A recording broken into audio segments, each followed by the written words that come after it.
want to be able to walk out into the dining room and feel like, yeah, like this is cool, you know? Opening soon follows the true story of a restaurateur's vision from concept to opening night. And we're already over budget, and you just can't keep going over budget. Well, you have to Where's make the money coming from? You You make have to those have a plan. decisions. Well, we have a plan. I'm pushy, bossy, and abrasive. I will do whatever I can and create as much tension as I possibly can to try to get what I think is right. Very good. Very good. Yeah, I was learning. All right.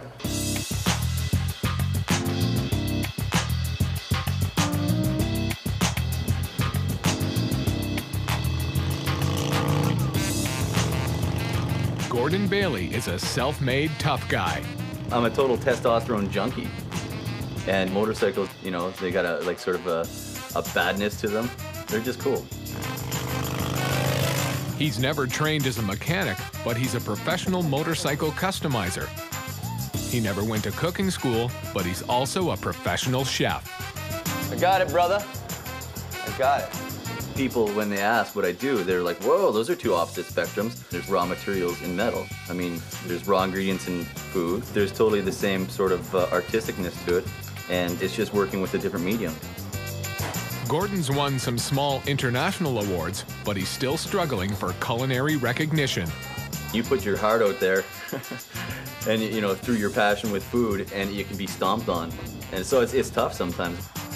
But it turns out this sensitive macho man is kind of like Cinderella. For 7 years, Gordon and his wife Tracy have been slogging in various kitchens around PEI, never getting noticed. I always find work in different places, but we're never really always like totally like getting ahead. Suddenly, a fairy godfather with a magic wallet appeared. Gordon. Bobby Shapiro. How you doing, man? Yeah, good. Great, Good to great. see you. Nice to see you, too. Yeah, I'm glad you could make it. Bobby, Well, I'm happy a to be once here. legendary That's looking restaurateur, great. has opened and operated 19 restaurants in New York City. Got it. He and his wife Laura began to vacation on the island 5 years ago. Believe me, not to sound obnoxious, but we've eaten all over the place. We're pretty sophisticated eaters. We were blown away by his food. They ate at the restaurant I was working at, and they had offered to open a restaurant with me, and I thought they were joking. He's going to do it, this kid. He's going to become a superstar. If I could say that for anybody, he's the guy that can do it. All of a sudden, like last year, they were like, dude, let's do a restaurant. And this time I was like, yeah, I'm ready. Now I'm ready. Now the budding superstar and his faithful fans are creating Dayboat, a 70-seat restaurant devoted to fresh seafood. Gordon's approach sounds simple. Don't overcook the fish, don't drown it in sauces, and keep the menu as fresh as the food. Every day in the kitchen for me is a brand new day. I rarely cook like the same thing day after day. It changes a lot. The philosophy is simple. The results, surprisingly subtle and refined. Gord kind of is the Michelangelo in the cooking world. He's just naturally gifted. The Dayboat space needs renovation. Gordon and Tracy are putting in sweat equity and acting as their own contractors. Bobby and a business partner from New York are investing $400,000. But will their big city approach work here? It's hard enough to own a restaurant in your own town. And, you know, there's a great mortality rate in the restaurant business, but to own a restaurant, you know, in a different country is really, you know, a little bit of a gamble. It's a huge risk. Dayboat is 20 minutes from Charlottetown. One restaurant has already failed in this location. And to top it off, their local partner is not so good at business. We're gonna keep the sink area here. Oh, I absolutely suck. I would not lie. I have trouble with math. I cannot read without getting tired in 5 seconds or bored. I can't look at a computer screen for longer than like a minute. So I suck on the business side. I mean, totally do. But Gordon has a vision. He sees Dayboat as a place to let the good times roll. It'll be fun. I want it to be like this bass slapping, funky place to be. Bass slapping? Bass slapping. Every bass-slapping funky island place needs an oyster bar. Unfortunately, that conflicts with the New Yorker in Bobby. He wants more seats. I don't like it over here. You don't like it? Well, yeah, I don't want to give up the seats this year. Let's see what happens. But you're not going to be giving up much seats. What are you going to be giving up? Dining You're going to be seats. giving up one table of 4 here. And you're going to be able to squeeze more Or than maybe in 6 here. possibly. You know, when we're in New York on a Saturday night, we say to ourselves, if we had 10 more seats, we're not talking 30, we're talking 10 more seats. And if we can turn those seats 2.5 times, that's 25 dinners. And if we're doing $40 a person, it's $1,000 on 10 seats. When you have partners, it's all about compromising. And I don't mind compromising in certain areas. There's, you know, some things I will not bend on because I really am, you know, strong-headed in certain areas. The chef's table. But Bobby's not a pushover either. I know. I'm telling you, I could see a problem. You got a He's problem. worried that the construction is proceeding at island pace. With the tourist season rapidly approaching, it's crucial that Dayboat open on time. You know, I just want to ring the bell and say, you know, it's fire time, and let's really get it. As much as we can do at this point, we have to do. For Bobby, Dayboat is a big financial investment. But for Gordon and Tracy, it's their entire future. Where I was just like surviving, which is totally cool. It's what we do. We survive no matter what. But now, like, I have this opportunity to really start, like, you know, a great foundation for a future. And I'm like totally pumped about it. I mean, it's amazing.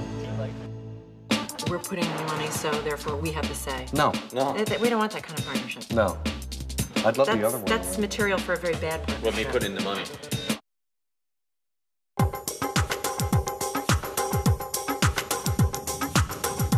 It's 4 weeks to the opening of Dayboat. To save money, Gordon's doing all the design work himself.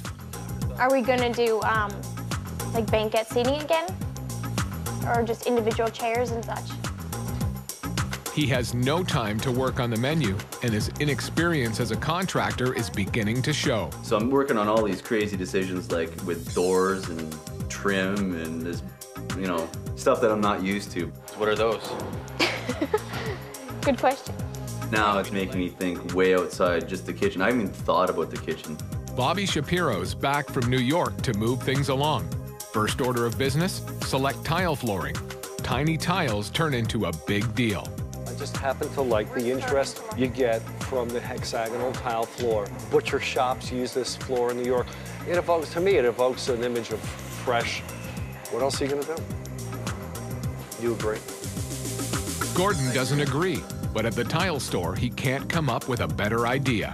Nothing stood out as another option, so therefore the hexagonal is the coolest version that we can go with. That's how it can happen. Because I don't have anything to counteract and say, no, Bobby, let's go with this. Well, I appreciate it. I appreciate it. Well, I bend, you know. Thank you. I'm flexible. Oh, thanks so much. But it's also not the kind of partnership where we're putting in the money, so therefore we have the say. No. We don't want that kind of partnership. No. I'd love the other one. That's material for a very bad partnership. Let me put in the money. And you having all the say. That would be great. There are so many decisions that have to be made that Gordon and Tracy are having trouble making without us. And they're very concerned with our opinion and making sure that everything goes well and that they don't make any decisions that we're unhappy with. The next big decision? Dining room tabletops. It's pretty smooth. It's pretty darn smooth.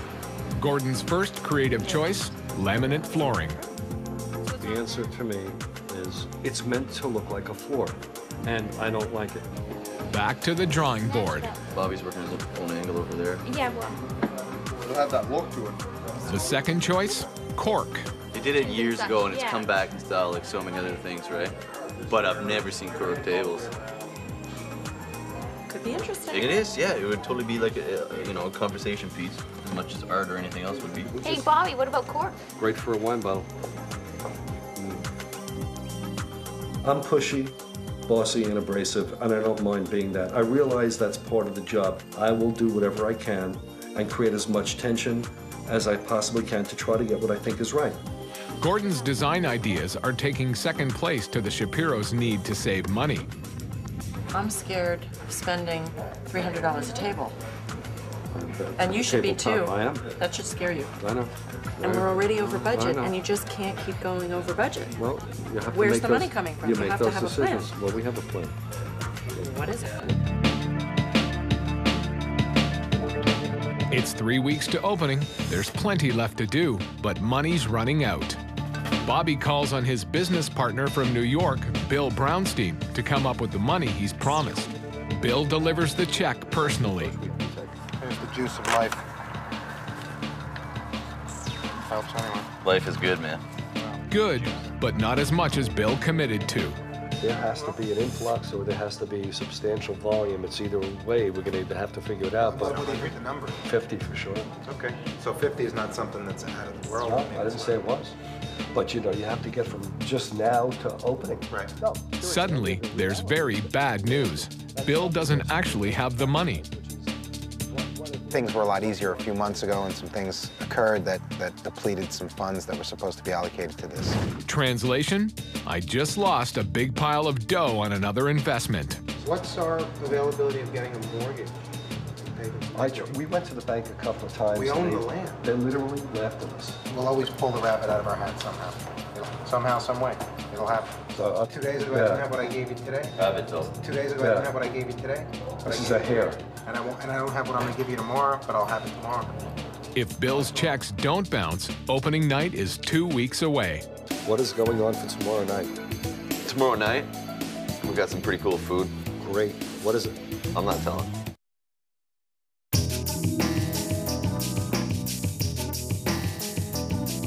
It's 5 days to the opening of Dayboat, and unpaid bills are piling up. But in typical New York fashion, Bill has somehow managed to come up with the cash. We're okay now? Yeah, as of Tuesday. Excellent. So we're covered. Yep. As long as we know there's there's some sort of time frame that we can deal with. Yep. Are you okay with that? Yeah, totally. Like, yeah. I'm okay with that. I'm just like relieved. Good, me too. Good. I want to be able to walk out into the dining room and feel like, yeah, like this is cool, you know? I can see some macho guys and be like, hey, what's up? Good food? I love it. So this is where the chef table's going. It's gonna be like, ow! Yeah, like kicking. Finally, he can start to think about food. The best place to source it? A dayboat. That's a fishing boat that leaves early in the morning and comes back before noon. They head out virtually from the restaurant's back door. He can't get fresher fish. If you're not serving fresh fish and you live here where you can go on a lobster boat, catch it today, serve it today, and you're not using fresh fish, you have a problem. Mostly I use female lobsters. Female lobsters are prized over males because they taste sweeter, and their eggs, or roe, are a delicacy. On the male, the swimmerettes, the little legs on the underside of the abdomen, are bony, while on the females, they're small and feathery. Males also have bigger claws, but females have broader tails.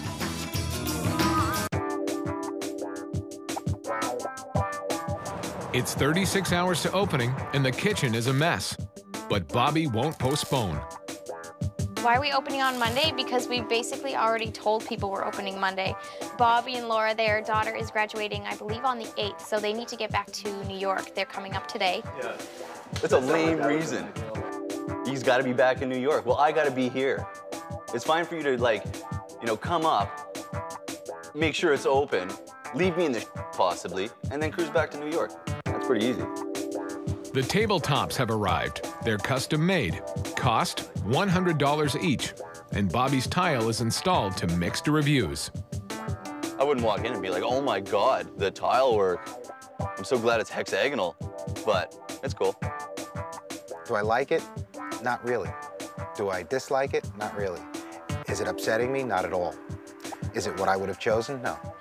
But the most controversial new feature is Bob and Laura's spy system. Ceiling-mounted cameras connect to the internet and will allow them to monitor the restaurant from their home in New York. It's just knowing that everyone's doing the job like they're supposed to. If they think they're doing something wrong or they're not, you know, doing their job the right way, they could just call them up and tell them, listen, a customer on table 4 is not happy.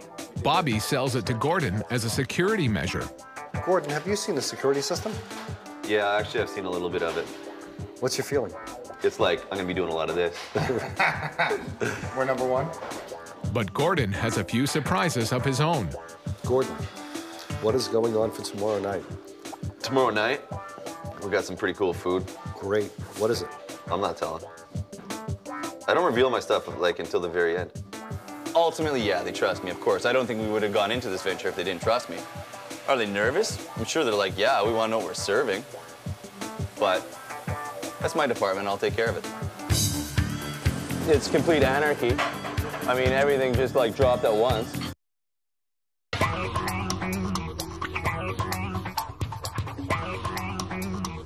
It's 9 hours to Dayboat's opening, and the restaurant still has a long way to go. The dining room lights aren't bright enough for Bobby. To get enough wattage? The corridor lights are too bright. It's just a little too bright for Bobby. One thing conspicuously missing, the chef and the menu for tonight.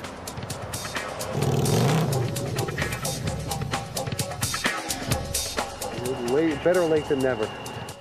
I have complete confidence that Gordon will produce food that will transcend anything on the island. With 8 hours to go, Gordon has now found his muse, and the muse says chowder, mussels, and lobster. It's definitely going to be a pretty large focal point. And everybody, when they think of Prince Edward Island, automatically thinks lobster. So you got to give people what they want. Et voila.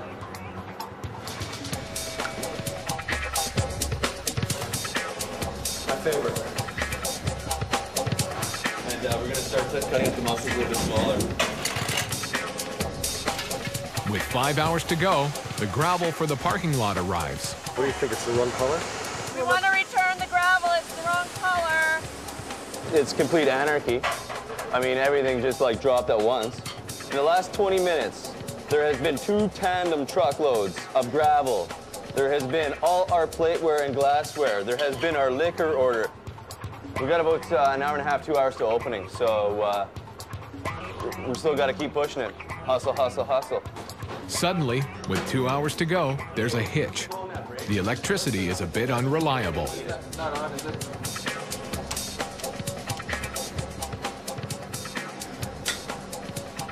That's freaking me out, dude. The sous chef is running a little late. But we all got to keep really calm and just sort of go with the flow, okay? But I'm here for you. All right? Tight. It's tight. Good luck. Man. Yeah, thank you.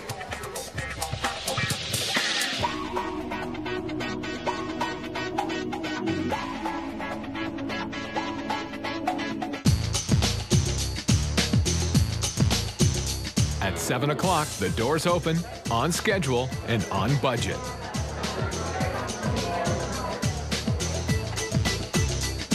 Will Gordon's food live up to expectations? Hey, Gordo, how far are you for food? A minute and a half. Okay. 1.5. This here's the seafood chowder. It's almost minimal on its broth. It's almost like a stew. The difference is how it tastes, completely. Chowder looks like chowder. I mean, you can get all stupid and scientific and start like having like liquid mussels that drip into it through a pedestal. You know what I mean? Like, so there's different ways, but the key is with chowder, as long as it tastes good, you know? And you can easily mess this up. That's delicious. This lobster tomato concasse item is phenomenal. It's fun and delicious and beautiful. I'm the tester. Oh, yeah, well, you gotta yes, make sure I have to make sure it's okay for the rest of the people.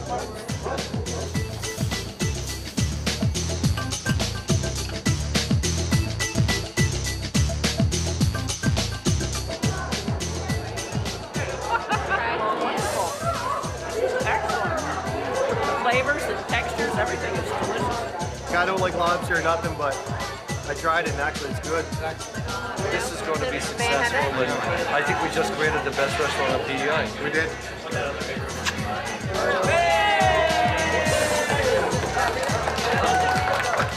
We worked day and night, and we really didn't think we were going to make it at sometimes. I mean, and truly, we did not think so. Tradespeople were telling us, you're joking. But we did it. We pulled it off. Tracy, you rocked. It was cool, and everyone else did an awesome job, and I love it. It looks nice. It looks really nice.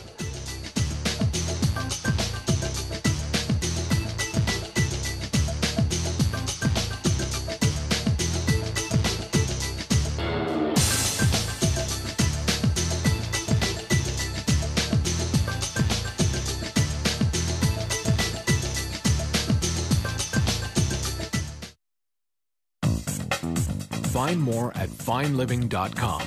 Real information for real people.